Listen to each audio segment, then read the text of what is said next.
Namaste nerds, this is Navinad, the Budget Pub Stomper, and today we're going to be talking about my personal favorite. This is the deck. I've got a few $100 competitive decks in paper, but this is the one that I probably play the most and definitely the one I have the most experience with.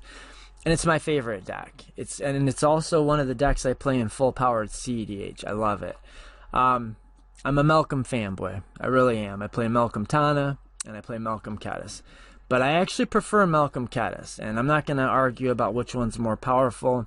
I don't exactly know. They've got pros and cons for sure. But this is the one that my love affair with Malcolm started with Malcolm and Kediss. Like basically as soon as the commanders were not spoiled, but really released. Once I got access to them, I built the deck. So if you're not familiar with these commanders, Malcolm just says whenever one or more pirates you control deal damage to your opponents, you create a treasure token for each opponent dealt damage. Kediss says basically whenever Malcolm hits somebody, Malcolm deals that damage to each other opponent as well. And so anytime you have Malcolm and Kediss out and you whack somebody with you slam Malcolm into somebody and it's got flying and it comes out fast, you're going to make 3 treasures because you'll get the 1 treasure from Malcolm and then you'll get the other 2 when Kediss triggers, and you'll make 3 treasures total. So that's kind of the main thing. We want to just jam, turn, like it's going to sound a little far-fetched, but I promise you, if you mulligan the deck at all well, if you have any experience with it, if you just take a look at the way the deck is built, the deck is built to do turn 2 Malcolm virtually every time. And then you'll go turn 3, play your Kediss, and have 1 mana up. And then we've got a ton of 1 mana interaction to protect our Malcolm. Because if we get that first swing off, then you kind of feel like you got there. That's my experience. Like, if somebody kills my Malcolm before I get to the attack phase, it feels like a blowout. But once I get that attack through and make my 3 treasures, well, now I've got my defenses up, and even if it does get whacked, at least I got some value out of it, which is going to help me to cast it again on the second time.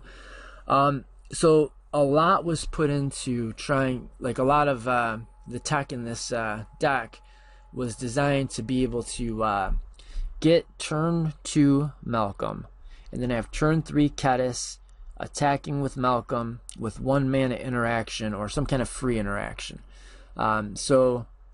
Ways we're going to protect our Malcolm for that like pivotal turn. We've got, Dispel, Miscast, Spell Pierce, Offer. And these are pretty obvious, right? But I did go pretty deep, right? We are running Spell Skite, which is an expensive piece, but I think it's very important in the deck. Is it more important than Gamble or Remora? Maybe not. Misdirection, but like I said, I'm going even a little bit deep on this, and I went as deep as Divert.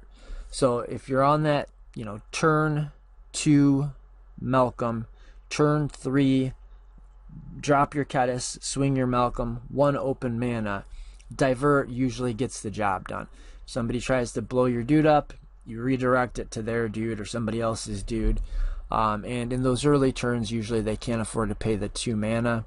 I think this is a great budget. This is a great piece of budget interaction. I think if you're not aware of it, probably just seeing this card might be worth watching the video. It's really very good. Highly underrated, highly slept on.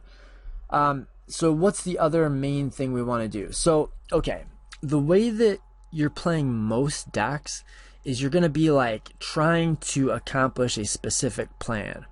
And like, I'm not going to say that isn't the way we're doing Malcolm Kediss, but it's a little bit different. I look at playing Malcolm Kediss more like surfing.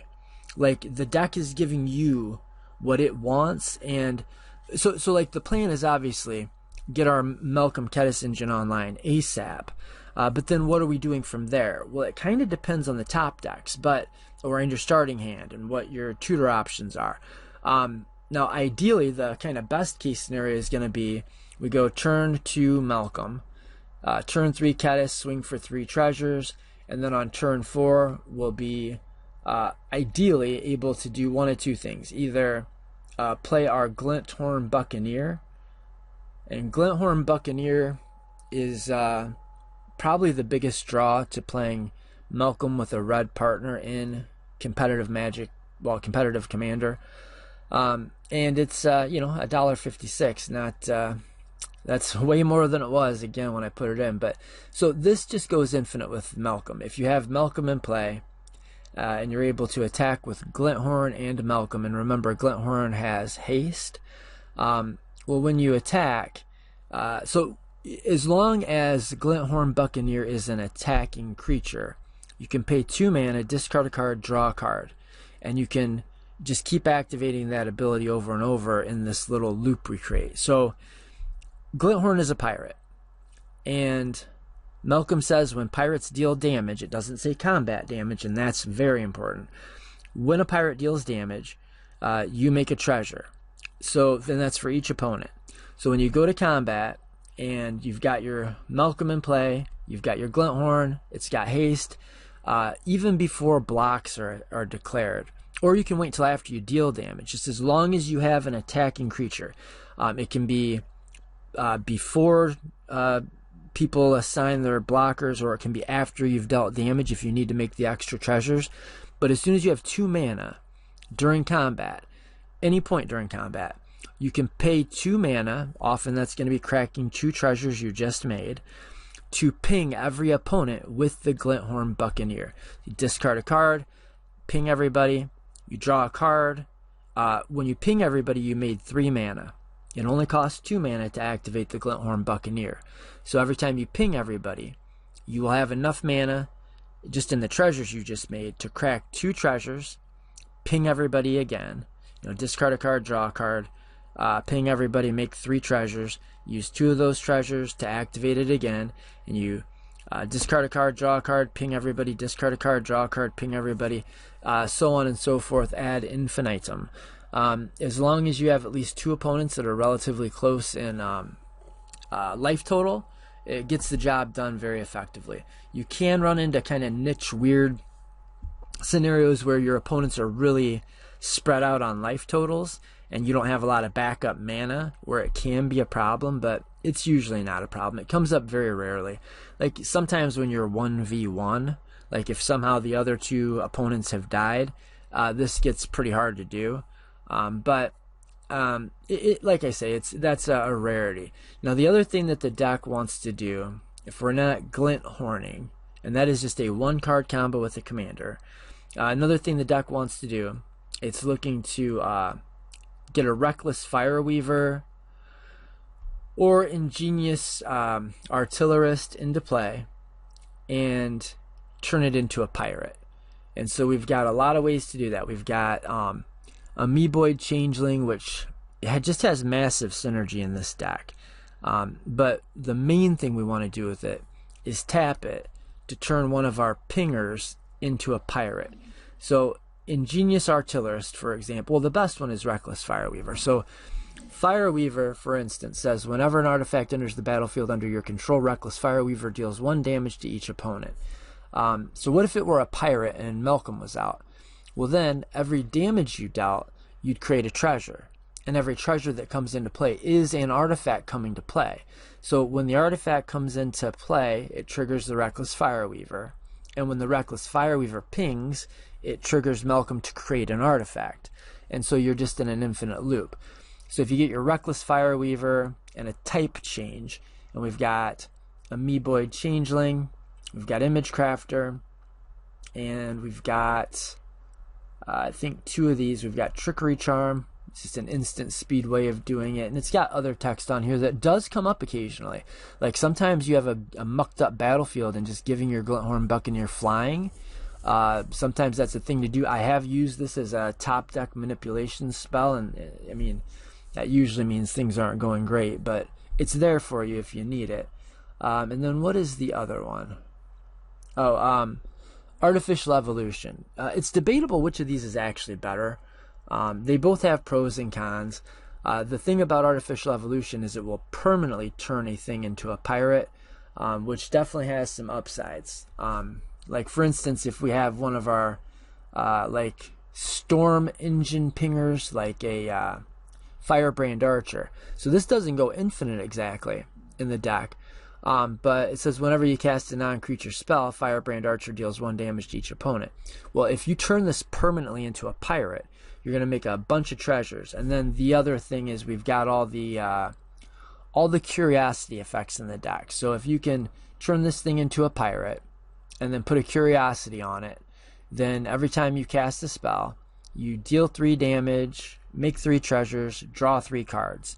Do it again, do it again, do it again. Most of the time you'll storm off and win the game on the spot, but not always. Sometimes it'll just be a really just mega powerful value engine you've created. It's going to be hard to beat. But in those instances when you actually kind of stutter out or you fizzle when you're trying to storm off with this, it's good to have the permanent type change. But then, of course, the other type change instant has other modes. So like I say, they're close. It's kind of neat sometimes to turn your Niv Mizzet into a pirate permanently. You can probably see then you've got a value engine that's drawing cards, beating face, and making treasures. But yeah, the primary thing we're looking for is Malcolm Glinthorn.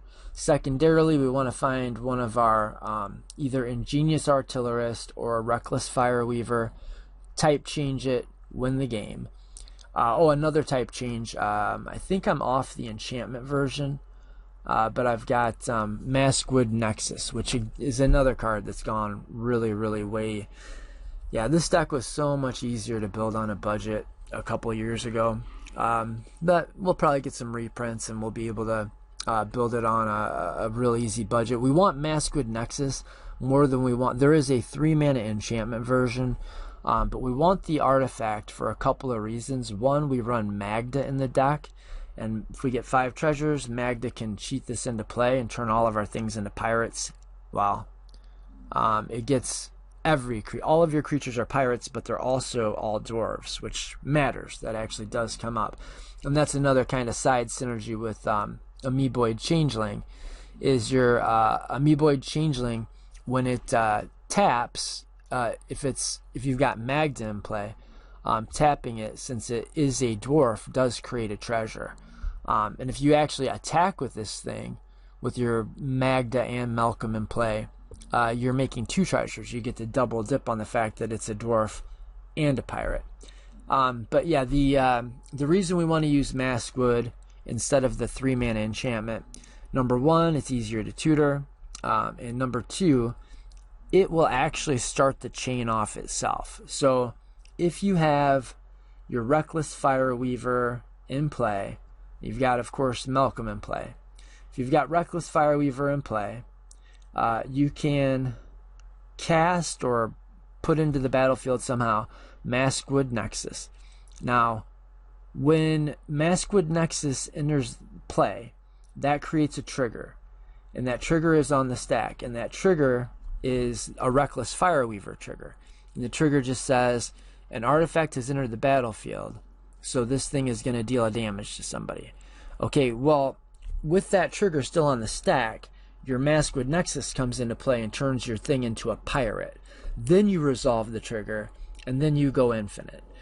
Because again, we've got an artifact entering, which triggers the Reckless Fireweaver. The Reckless Fireweaver is now a pirate, and so when it triggers and pings somebody, it makes a treasure because of Malcolm's ability, and then so on and so forth. It just does that infinitely. Another nice thing about this Amoeboid Changeling is we use Pyre of Heroes, and you can chuck that Amoeboid Changeling into the Pyre of Heroes, sacrifice it for Glinthorn Buccaneer, because it's every creature type. And the other thing we want to be doing, if we're not going very fast Glinthorn or very fast Reckless Fireweaver plus type change, then we'd like to get a quick Niv Mizzet out. And we can cast Niv Mizzet super fast, or if we have Magda, you can just sacrifice 5 treasures, search your deck for a dragon, and put it into play. And this deck is like a layered combo, layered synergy soup.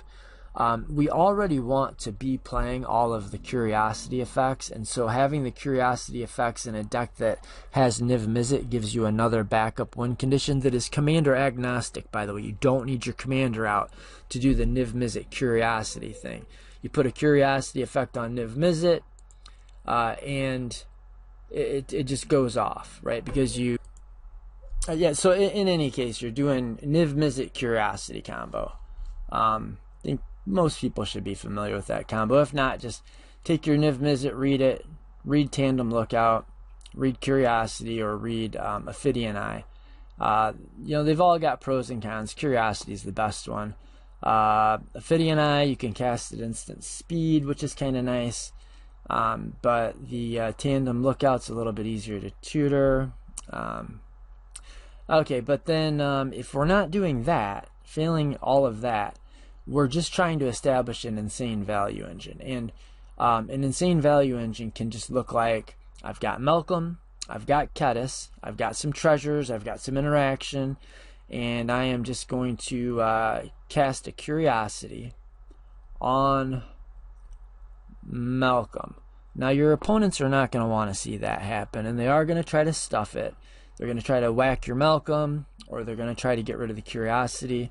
But if they're not able to do that, you've entered a situation where you are making a Black Lotus worth of mana on every combat and an Ancestral Recall's worth of card draw on every combat.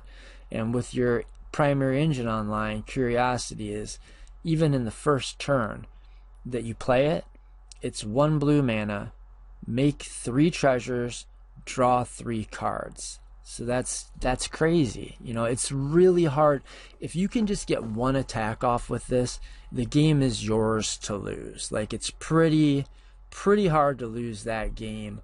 I mean, if you get like 2 attacks off, where you're drawing 3 cards and making 3 treasures, I mean, you'd almost, I don't know how you lose that game. So then some other cards that are probably worth discussing. I talked a little bit about like these Firebrand Archer effects and how you can turn them into pirates to just make a bunch of treasure. But even, or how you win the game with Reckless Fireweaver, turning it into a pirate.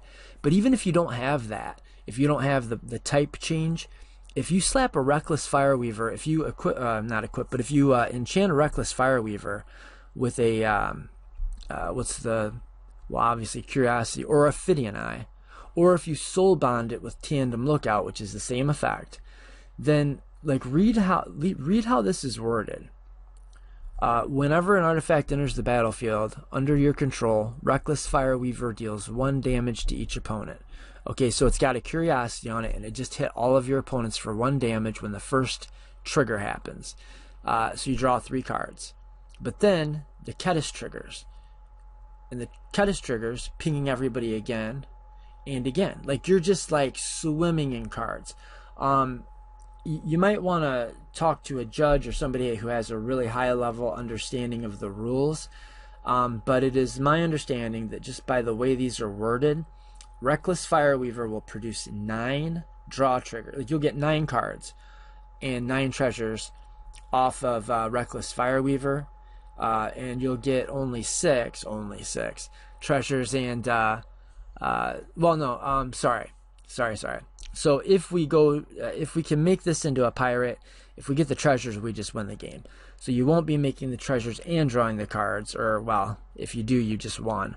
But just with the Curiosity effect on Reckless Fireweaver, my understanding is it's going to make so when you attack with your Malcolm, you get your Malcolm trigger, then you get your Kediss trigger, then you get your Fireweaver triggers. You draw 9 cards every time. And then just by the way this other one's worded, Ingenious Artillerist, you're going to draw 6 cards every time you get through for combat damage. And you're still going to make the 3 treasures from the Malcolm and Kediss. So yeah, those are like the primary things you're trying to do, is get one of those things going. And there's some cards that you don't see very often. But a lot of them are going to be just synergy pieces, right? The whole deck just kind of synergizes together. As far as trying to find our pieces, like I said, this is a deck we don't want to try to control it. We want to just sort of surf it. You know, we do what we do based on what the deck is giving us. And I would say that is even true in the CDH version. That if you go in and you're like, okay, I have this game plan and this is what I want to do. I want to win with Malcolm and Glinthorn. Well, the last thing you want in this deck is to tunnel vision, because all of these cards like weave together to make this synergistic soup. You really need to be open. You need to pay attention to what's happening, what cards you have access to, and what things you can put together to accomplish whatever it is that you want to accomplish. And we've got tutors that are pretty specifically tailor-made to fit the deck. Like we've got Imperial Recruiter is going to find Tandem Lookout. Drift of Phantasms is going to find the Ingenious Artillerist or the Glinthorn Buccaneer. Sometimes we'll have a Curiosity effect in hand, and we might even drift into Lightning Rig Crew. Play your Lightning Rig Crew, put a Curiosity on it, and try to lose the game. It's not going to be easy. And this is one that's probably worth talking about. This is another one of our little engines. Oftentimes, if you have the option to go turn 2 Malcolm or turn 2 Lightning Rig Crew, in my opinion, in my experience, the play is to go turn 2 Lightning Rig Crew. So you play the Lightning Rig Crew first, and then the next turn you play the Malcolm, because you're going to get the same amount of treasures just as fast. But for one thing, I sometimes call this Lightning Rod Crew, because people will look at what this is capable of and they'll try to whack it, and you'd much rather they kill this than your Malcolm. But the other thing is if you do happen to have a Curiosity effect, or you top deck a Curiosity effect, if you put a Curiosity on Lightning Rig Crew and say then you tap it and you ping everybody for 3, you draw 3 cards, then when you cast your Malcolm it's going to untap it, and then you can tap it again to ping everybody, draw 3 more cards, and make 3 treasures, which is the same treasure amount that you would have made had you led with Malcolm on turn 2 instead of leading with Lightning Rig Crew on turn 2. So often it's better, if you've got them both in your starting hand, to lead with this and then cast this on your next turn. Because when the Summoning Sickness wears off on this and you tap it with Magda in play, or Malcolm in play, you ping everybody, which is going to make you your 3 treasures anyway. Also, starting off with a 1-drop Evasive Pirate can sometimes be almost as good as having your starts that are, turn 2 Malcolm into turn, because, okay, let's say instead you're able to go turn 1 Siren Storm Tamer, and maybe turn 2 you don't get your Malcolm, you get some, I don't know, some other value piece like a Warkite Marauder into play. I guess that's not a value piece, but another pirate. And then on turn 3, when you cast your Malcolm, you're still attacking for 2 treasures, which is just 1 treasure shy of what you would have had you just been able to get your Malcolm out on turn 2. And a lot of times, so it's going to be almost as good, almost as explosive, without having to go down a card, which is normally what you're doing to get your turn 2 Malcolm. So let's talk about some of the ways we're going to get turn 2 Malcolm. Turn 2 Malcolm is going to happen if we start the game with a Rite of Flame or a Strike It Rich. We play Strike It Rich on turn 1. I didn't talk about the tutor chains. I meant to. Maybe we'll get back to them. Maybe not. I don't want to make this video an hour long, and I certainly could easily do that. So turn 1 Strike It Rich or turn 2 Rite of Flame is going to get you to your turn 2 Malcolm. There's creatures that are going to get us there. We can do Goldhound on turn 1, gets us there. Magda, no. Simeon's Spirit Guide will get us there. And Skirk Prospector will get us there. And then we have, I think I already talked about these. Are there instants? I don't think there's any instants that help us, but the rest of it's in the land base. And we've got, there's Jeweled Amulet will get us our turn 2 Malcolm. Soul Ring, obviously. Oftentimes Springleaf Drum, depending. Crystal Vein, Dwarven Ruins, however you say this card, Temple. Present Scary, Sandstone Needle. So we've got like 1, 2, 3, 4, 5. So we've got 5 lands that get us there. 6, 7, 8, 9, 10, 11, 12. So we've got at least 12 cards that if we start with them in our opener or top deck them turn 2, we can get to a turn 2 Malcolm. And that's more dorks than you play in like a Selvala deck. And Selvala is very consistently a turn 2 play. Now, granted, when we do this with Malcolm, we're going down a card, but you are putting more material in play with Malcolm too. So even though you're going down a Skirk Prospector, that gives you the ability to make 3 treasures 1 turn earlier. And so whatever turn you're on in the game, you've got 3 more treasures than you would have because of the noble sacrifice of Skirk Prospector. So you're trading in 1 card for 3, well, Lotus Petals, and we'd play Lotus Petal for sure if we were able to, if we had the budget for it. So there's tutor chains where you can like, in fact, the last time I played this deck, I was in overtime. We were on turns, and I had to use one of these elaborate tutor chains. I had a bunch of treasures, but I couldn't quite tell if I had the win. It felt like I might have it, might not have it, and I believe the line I had to take, like I said, I had a ton of mana. I had to use a solve the equation into muddle the mixture into Magda, right? So solve gave me the muddle. I transmuted muddle the mixture to get my Magda. I put my Magda in play. I sacrificed 5 treasures to find the Pyre. Sacrificed my 5 treasures to find Pyre of Heroes, and then I tapped my Pyre and 2 mana to sacrifice a 2 mana, I think it was this guy, to sacrifice a 2 mana Pirate to get my Glinthorn Buccaneer, and won the game that way. So learning how to chain these effects together is very useful. And that's another reason that, you know, you might look at some of these cards and think like, I don't know if Amoeboid Changeling is totally necessary. You know, we've got so many type changes, do we really need it? And I'd say, well, in terms of type changes, no, we don't need it. But another thing is it works just with the deck in general, but it's also a 2 mana Pirate that you can pyre away into Buccaneer. And so you want to keep a, like, is Direfleet Daredevil good enough? I know there's some new pirates that have come out that I'd kind of like to play in the deck, but they're not 2 mana. And it's very important that our pirate, that we have a kind of critical density of 2 mana pirates. You can muddle into them, but more importantly, you can feed the 2 mana pirates or changelings into Pyre of Heroes and get your Glinthorn Buccaneer.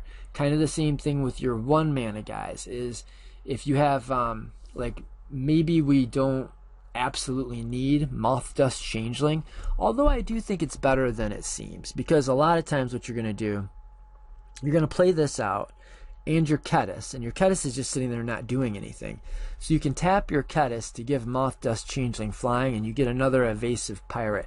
And noteworthy, if you hit one person with Magda with your Kediss out, and you hit another person with Moth Dust Changeling, you will make 4 treasures.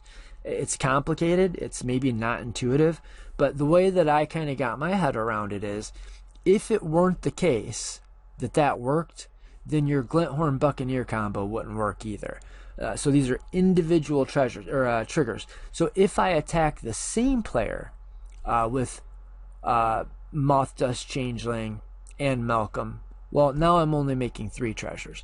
I have to specifically attack 2 different players to get the full 4 treasures. Or if I have another pirate in play, so I've got 2 pirates plus Malcolm, as long as I'm hitting 3 separate players, I get the 3 from the Malcolm Kediss, and I get the 1 for each of the other pirates. So you're getting 5 treasures in that case. feel like I'm all over the place here. What were we talking about? Tutor chains. Well, there's tutor chains. There's ways to go from this to this to this, which, you know, in CDH you want to avoid having to tutor into tutor into tutors. But in budget competitive and in a deck that just spits out so much mana, it's really not that bad to have to like turn one tutor into another to find the card that you're looking for to win the game. And then there's a bunch of draw engines. You know, even though we don't have Remora, Usuri is super good. 12 cents. This is like, it's like, I think it's better than Sylvan Library. First of all, it does one of the things we want to do, which is just having evasive creatures that can attack and get through for damage. Like, for instance, it triggers our Facebreaker, it turns our Chart of Course on. It does stuff, right? But beyond that, like, just on average, you're going to flip 5 coins, and every time you get it right, you draw a card. Every time you get it wrong, it deals 2 damage. So you're going to draw 2.5 cards, and you're going to take the 2 damage 2.5 times. So you're going to draw like, it's like Sylvan Library. You know, just think of it like that, but with flying. Grazilax is just an MVP in the deck. I'm looking for ways to squeeze this into my full power deck. I think it's that good. This is like Tymna. It's got Tymna text, but also if you get blocked, your thing doesn't die. So you can run your guys in trying to draw your cards, and it says whenever one or more creatures deals combat damage to a player, draw a card. So that doesn't max out at 3 cards because it's got to be a different player for each card draw. But if you run like Imperial Recruiter in with Tymna, it's just going to get blocked, right? But if you run it in with Grazilax, people don't want to block it because then it goes back into your hand and then you're able to cast it again and tutor again. Or at the very least, your guys don't get killed, they just get bounced. So you can be a lot more aggressive sending your troops in to get those card draw triggers. And you've got a bunch of evasive creatures. Like I said, that's one of the kind of tenets of the deck. That's one of the things we want to be doing, is attacking with flying and otherwise evasive creatures. I think just flying. So that we can draw our cards off of Grazilax, make our treasures with Malcolm, get our additional treasures with Professional Facebreaker. So Warkite Marauder. This might look like a bad card, and you might think, oh, it's just an evasive pirate that I can pyre away into Glinthorn Buccaneer, and it is that. But another thing this is a way to temporarily turn off hate bears. Like, let's say your opponent has a Drannith. Well, you're not going to see Drannith Magistrate in budget, but maybe you're not playing budget. You're just playing this deck in a high power pod. Somebody plays a Drannith Magistrate, and you can't play your commander. Well, you don't really want to kill the Drannith Magistrate because then you unlock everybody. But if you attack with Warkite Marauder, you can turn their Drannith Magistrate off just long enough for you to cast your commander. Or same thing with Collector Roof, which really could be in budget situations. Or Manglehorn. Right, like you don't mind the Manglehorn staying in play when it's messing everybody else up. You just don't want it shutting your combo off, and it does turn off some of your combos. So it's very imperative that we have ways of dealing with Collector Oof and Manglehorn, and that Dothy or whatever it's called, the white Manglehorn. And so what this does is, you attack and say you're unable to go off because you're trying to do your Glinthorn Buccaneer combo, but the problem is Dauntless Dismantler's in place, so all your treasures come into play tapped, or well, you've got a Collector Roof in play. You don't have. Somebody has a Collector Roof in play, so all of your treasures come into play tapped, which really does a lot of damage to the deck. Makes most of your win lines nigh impossible. So what you can do is you can attack with Warkite Marauder, turn their Collector Roof off, and then you can combo off. And if you get stopped, you didn't just kill the Collector Roof to unlock the next player in turn order, because when your turn ends, the Collector Roof comes back into play. And it still is stopping your opponents, but it turns the Collector Roof off when you want the Collector Roof turned off. What are some other weird includes that might look strange? This thing's just badass. Like, this is one of the best upgrades the deck got in a while. Yeah, this is like a Grasp of Fate, but it's a pirate. It's fantastic. U3 we talked about, Grazlax. Magda is one of the best cards in the deck. I don't know if I have to explain that, but it can get you your Maswood Nexus type change. It can get you your Pyre of Heroes. And these are important pieces. And it can get your Niv Mizzet. And if you have your Maswood Nexus in play, you can then you can get anything with it. You know, all of your creatures are dragons, so you can get whatever creature you want. So with Maswood Nexus in play, Magda can get Niv Mizzet, and it can get Tandem Lookout, or just whatever you need. Oh, here's one.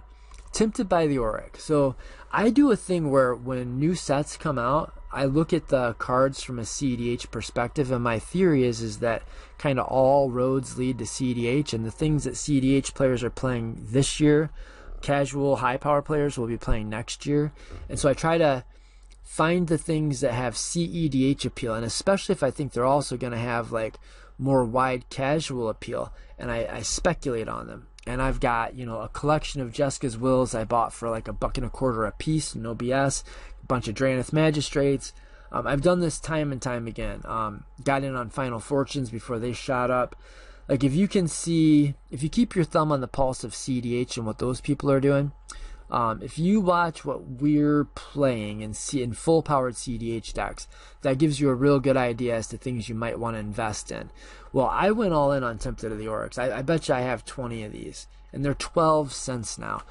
But I still am waiting.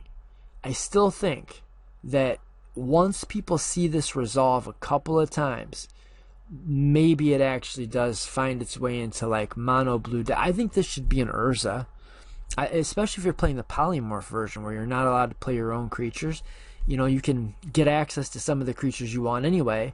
So Tempted, for 4 mana, for each opponent gain control of up to 1 target creature or planeswalker that player controls with mana value 3 or less.